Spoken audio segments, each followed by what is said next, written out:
in the studio.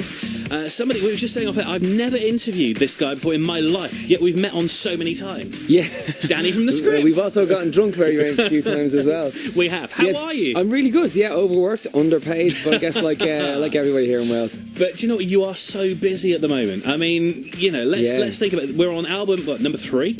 Album number 3, pardon the pun. That's coming soon, and you've just obviously done The Voice, and before The Voice you were then out promoting Science and Faith, touring that, and then promoting, you know, you just not stopped. Yeah, well, for me, a change is as good as a break. You know, music, I just love what I do every day, and I guess I'm in a really privileged position to get up in the morning and really enjoy what I do. So, just going from different types of, different sides of the industry, going from, you know, recording the album, then we took the album out on tour, then we finished touring, went straight into doing The Voice, then into doing an album at night time. So a lot of people think I get to sleep. I don't really. So kind of plug myself in the morning. You are driven by electricity. Yeah, pretty much. And I think that's all I'm running on right now is fumes. But no, I'm really excited because I think the energy of the new album, the energy of us coming back together as a band. Not that we were apart, but you know, I guess publicly we've been out of the limelight. I guess to say now we're stepping back in again with brilliant third album. If I do say so myself.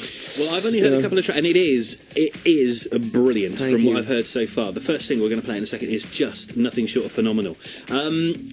Are you nervous by coming back with a new song? Is it one of those things you do feel like you're kind of starting again? It's kind of like, oh, what people are going to think? You're always starting again. You can never take anything for granted. You know, our fans are obviously the biggest critics. Well, my mum, but you know, the fans. Yeah, after that, the fans.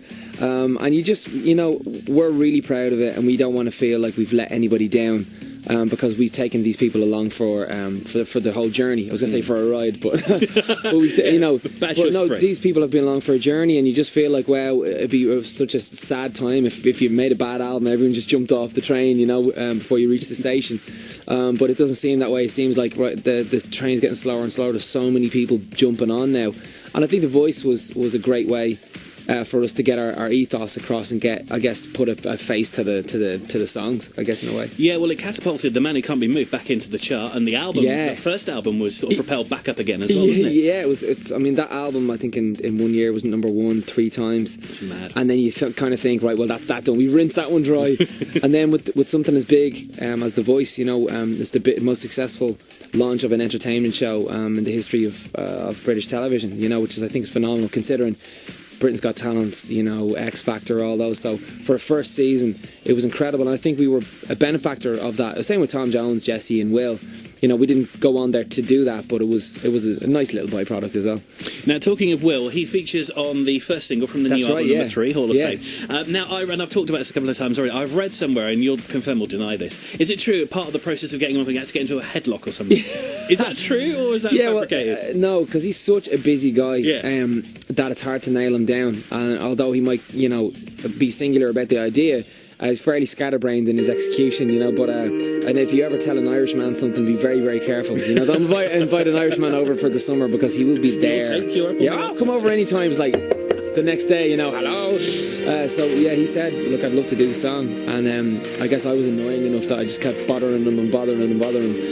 Till one day I got him in a headlock, and we were like, come on, let's get in the car and just do it now, you know. So I jumped in the car, we went to his hotel room. He has a recording studio up in his hotel room, so a little bit intimidating, you know, him, all the guys all sitting there, and but he just went, he's like, give me 20 minutes, went in, put a vocal on the song, and I called Mark at the same time, was like, he's doing it now, I can hear through the door, and Mark came up as well. It was kind of like a smash and grab. I think Will was excited about doing the song, but we were just over the moon that Will would even want to do something with us, you know, because massive fans, you know.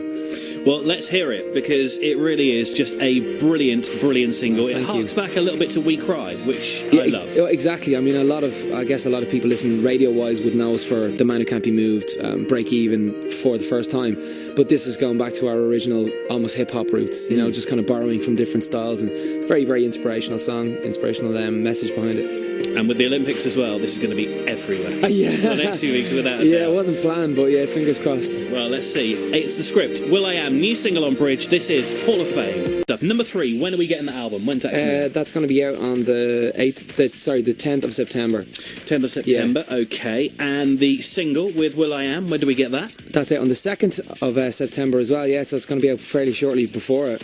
Okay. Yeah, fingers crossed. And the one thing that I keep being asked by a lot of people who also like you, when are you guys going back on the road again? I know you only toured last year, but are there any plans to tour? Yeah, of course. I mean, with every album comes the brainwave of like, right, how are we going to do this live? Yeah. And, we've got amazing ideas to try and push. We've seen some great bands and we've experienced amazing bands, obviously like the U2 and Coldplay. And we just kind of have to try and go a little bit better, ourselves. But we're planning a tour it's the end of this year, moving into the start of next year. But again, look, the album could fall flat on its face, and you can come see us in a local bar near you. You never know. No, it's just not going to happen. It's not going to happen. Last time I saw you guys live was actually in Dublin last year at Croke Park, which was great. And you had Tiny Temper supporting you. That's right, yeah. And you did Written in the Stars with him, which was just, for me, that was an incredible moment. I mean, it was on. We shot that night, hoping, fingers crossed, that we got some nice TV magic.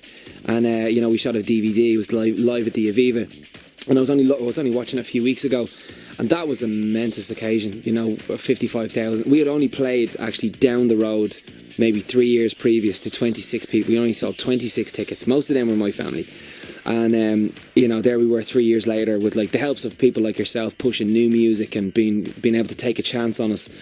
And there we were, you were there caught up in the whole, because you were there when we first started as well. So to see the growth from going from 26 people to 55,000 in such a short amount of time for us was, I still like the hair on the back of my neck still stands up. Phenomenal. With Tiny Tower, I mean, even Written in the Stars was just one of those moments, because he came, I don't know if you remember, but he came out and he didn't sing his biggest single. No, and everybody was like, "What's he? I know. And then that's you guys did it together. Yeah, and then it's kind of like, right, well, let's pay homage to him, because Tiny's an incredible lyricist and a great ambassador for UK music scene. And we were just delighted to kind of do the duet with him. Yeah, it was really good. And the live version of Science and Faith, when the blue lighting came on and it just kind of quite ethereal and it's just. If you like The Script and you've not seen them live, when they next tour, if you don't go and see them, you are doing yourself a disservice. You have to go and see this band live. They're amazing. I'll give you the money afterwards. Thanks very much. Thank you very much. That's a tenner, wouldn't it? Also promoted by 106.3. Thank you very much, Mark. Listen, it's really good to see you. Great to see you too, man. Thank you for coming in. No worries, anytime. Good luck with Hall of Fame. Thank you very much. Good luck with number 3, the album. Right, to play us out, we're going to go back to the first album. Go a bit old school. I think so, yeah, let's do it. Let's do Before the Worst. Yeah. This is a great song from the very first album. Danny from The Script, thank you. Thanks, Neil.